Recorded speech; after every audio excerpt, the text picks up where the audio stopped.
আমি দেখেছি অনেক দীর্ঘদিনের সম্পর্ক সামান্য ইগোর কারণে নষ্ট হয়ে গেছে, একে অপরের থেকে দূরে সরে গেছে।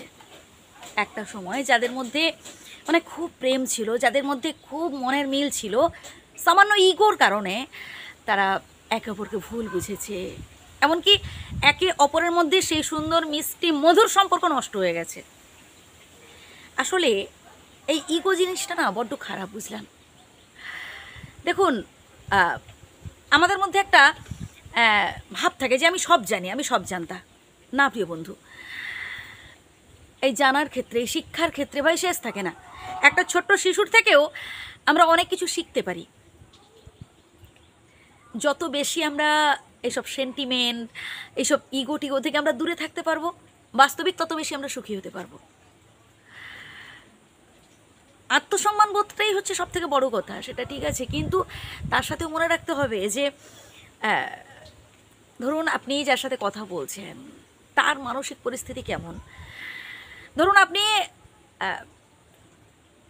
আপনার মন ভালো, বা আপনি হয়তো আপনার সিচুয়েশানটা ভালো, সেইভাবে আপনি হয়তো কারোর সাথে কথা বলছেন, হাসি খুশি বেশ মানে মুখে দিব্যি মানে হাসি রেখে কথা বলছেন, কিন্তু সেপাশের মানুষটা যে আপনার মতো হচ্ছে হচ্ছে হেসে কথা বলবে বা হচ্ছে আপনার যে প্রশ্নের সঠিক উত্তর দেবে তা কিন্তু নয় ভাই। কারণ সেই মানুষটা হয়তো কোনো রকম সমস্যা জড়িয়ে থাকতে পারে, সেই মানুষটাই হয়তো হচ্ছে তার মনে কোনো রকম দ্বিধাদ্বন্দ্ব থাকতে পারে, কোনো একটা সমস্যা নিয়ে এসে হয়তো ভুগতে পারে। এটা আপনাকে বুঝতে হবে। আসলে মানুষ যে ওই একটা বিষয় নিয়ে শুধু চিন্তা করে বা একটা বিষয় যে তার মনের মধ্যে গেঁথে থাকে তা কিন্তু নয়। দেখবেন, আমি ব্যাপারটা আরও ক্লিয়ার করে দিতে চাইছি।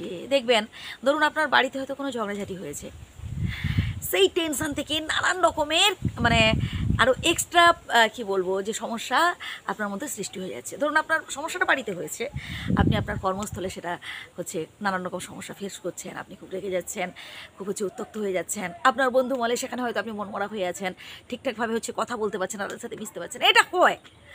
এবার হচ্ছে মনটাকে সবসময় হালকা রাখতে হবে, এবং মনে রাখবেন যে এইসব রাগ, ক্ষোভ হচ্ছে অধিক ভরসা, অধিক আশা, এগুলো যত বেশি হচ্ছে আমাদের মধ্যে কম থাকবে, তত বেশি আসলে আমরা সুখী হতে পারবো। এই যে কাউকে অতিরিক্ত বিশ্বাস করে ফেলা, ভাই বিশ্বাস করুন হচ্ছে নিজেকে, আর বিশ্বাস করুন বিধাতাকে, বুঝলেন। মানুষকে না অতিরিক্ত বিশ্বাস করবে না, বিশ্বাস করুন একটা লিমিটের মধ্যে, ঠিক আছে।